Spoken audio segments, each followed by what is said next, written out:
कोणार्क, अपना शहर अपनी बात।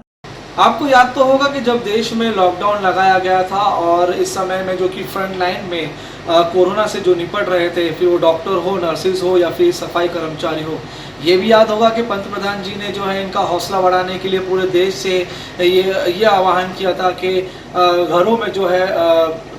लाइट बंद करके दिए जलाया ताकि हम इनका हौसला बढ़ाएं। साथ ही साथ ये भी कहा था, ये भी हमने किया था कि थालियां बजाई थी हमने इनके लिए और हमने इनके लिए तालियां भी बजाई थी। तो वहीं पे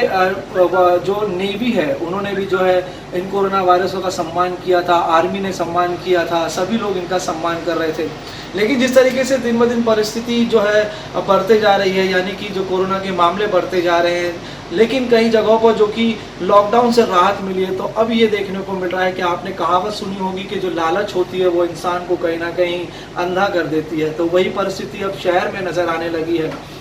कोरोना योद्धा जिन्हें जो है उपचार के लिए यहाँ पे लाया गया था, हमारे शहर की हम बात कर रहे हैं या फिर किसी भी जगह की बात करें, लेकिन हमारे शहर में जो परिस्थिति है उसके बारे में हम आपको बताना चाहेंगे कि ये वही कोरोना योद्धा है जो कि आज भी जो है फ्रंट लाइन पे हमें सुरक्षित रखने के लिए, कोरोना से संक्रमण से बचने के लिए जो है लगातार दिन रात काम कर रहे हैं। लेकिन आपने ये भी खबर देखी होगी जो कि हमने चलाई थी कि कुछ दिन पहले जो नर्सिस है जो कि बाहर से काम करने के लिए यहाँ पे आए हैं, जो कि दिन रात अस्पतालों में काम करते हैं, वहीं पे सफाई कर्मचारी है, तो इन लोगों को दिक्कत ये हो रही है कि लॉकडाउन का जब अनलॉक हुआ है तो अब ये होने लगा है कि जो जिन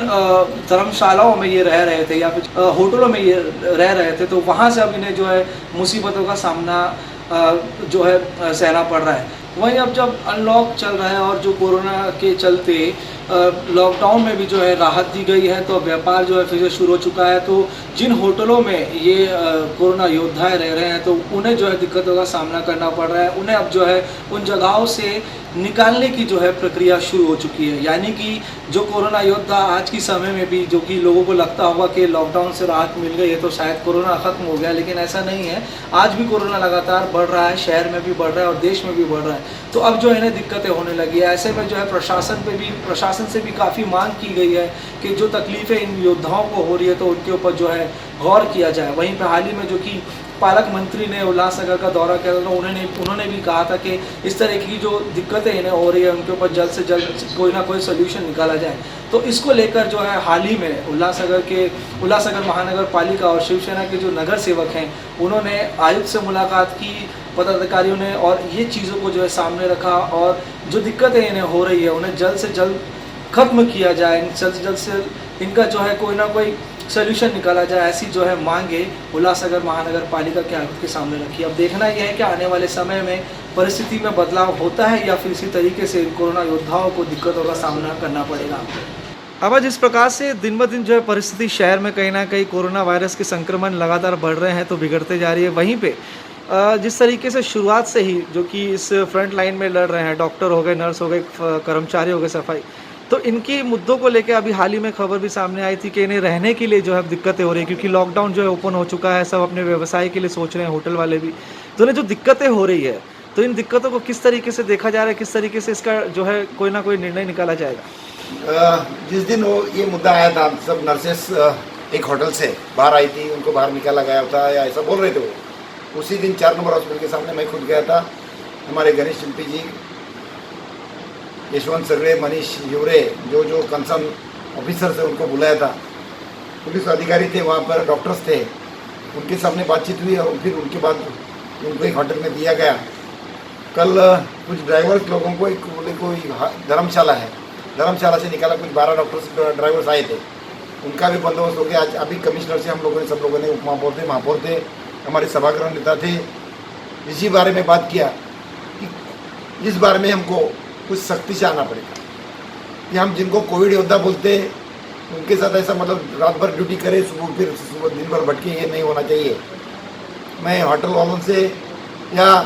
जो जहाँ रहते हैं वो धर्मशाला से उनसे विनती करता हूँ कि हम उनको कोविड योद्धा बोलते हैं, जिनके लिए सम्मान में या उनका हौसला बढ़ाने के लिए हमने थाली बजाई थी, घंटियाँ बजाई थी। हमारे पंतप्रधान मोदी जी ने हेलीकॉप्टर से इनके ऊपर फूल बरसाए थे कि इनका हौसला बढ़ाए, उनका हौसला बुलंद हो। ऐसे लोगों का हौसला बुलंद होना चाहिए ताकि हमारा शहर का स्वास्थ्य अच्छा रहे। अगर इनका हौसला कम रहेगा या डिमोरलाइज करेंगे तो ये कतई अच्छा नहीं रहेगा शहर के लिए, क्योंकि दिन ब दिन पेशेंट्स बढ़ रहे हैं, लोग पालन नहीं कर रहे। जो गवर्नमेंट की गाइडलाइंस है कि अगर लॉकडाउन ओपन किया है फिर भी हमको सोशल डिस्टेंस मेंटेन करना है और हमको उसका प्रादुर्भाव हो इसके लिए हम खुद उसको जिम्मेदारी लेनी है, उसकी खबरदारी बरतनी है। और अगर मुझे हुआ तो उसका परिणाम दूसरे के ऊपर ना, ये भी हमको लेना है। तो इस तरीके से लोग ध्यान नहीं दे रहे, खास करके उल्लासनगर में। हमारे व्यापारी भाई ने अभी शिष्टमंडल आया था, उन्होंने एक रिक्वेस्ट किया था कि दुकान का टाइम समय बढ़ा क्योंकि 3 महीने से बंद है, तो 10 से लेकर 8 बजे तक हमने कमिश्नर साहब को निवेदन दिया, उनकी तरफ से उन्होंने मान भी लिया। लेकिन साथ ही साथ सभी व्यापारियों ने, क्योंकि व्यापारी मतलब समझदार वर्ग हैं, उन्होंने जो कस्टमर्स आएंगे, ग्राहक आएंगे, अगर भीड़ करते तो कम से कम दुकान बंद करो भाई, तुम आप लाइन से लगाओ। जान है, जिंदगी है, तो हम व्यापार करते रहेंगे, कमाते रहेंगे, लेकिन अगर किसी को इसकी वजह से तकलीफ हो गया तो वापस नहीं मिलेगा, जान तो नहीं मिलेगा। आज जिसके ऊपर ये नौबत आती है, जिसको कोरोना होता है, वो भुगत रहे और बाद में पछता रहे कि हमने ऐसे गलती क्यों किया। तो किसी के ऊपर ऐसा बाद में पछताने की गलती, पछताने से पहले अगर खबरदारी लेंगे, ये मुझे अपेक्षा है करेंगे। साथ ही साथ होटल है, व्यवसाय आपका रहेगा, लेकिन ये टाइम बार बार नहीं आता है। हम इसको युद्ध बोलते हैं, लड़ाई में हर एक नागरिक ने इसमें शामिल होना चाहिए। जिसकी जैसी परिस्थिति है, तन मन धन जैसे बोलते हैं, वैसे इस शहर के हित के लिए, शहर के हमारे स्वास्थ्य के लिए हमारा योगदान, हर एक ने योगदान करना चाहिए। अगर होटल है, ये 3 महीना हम नहीं कमाया, लेकिन हमारे कोविड योद्धा को हमने ये रहने के लिए दिया, ये भी सम्मानजनक है, हम उनका सम्मान करेंगे। अगर ऐसा नहीं हुआ तो आज कमिश्नर साहब ने बोला, मैं ऐसे लोगों के साथ सख्ती से पेश आऊँगा और उसकी ज़रूरत है। कोणार्क, अपना शहर अपनी बात।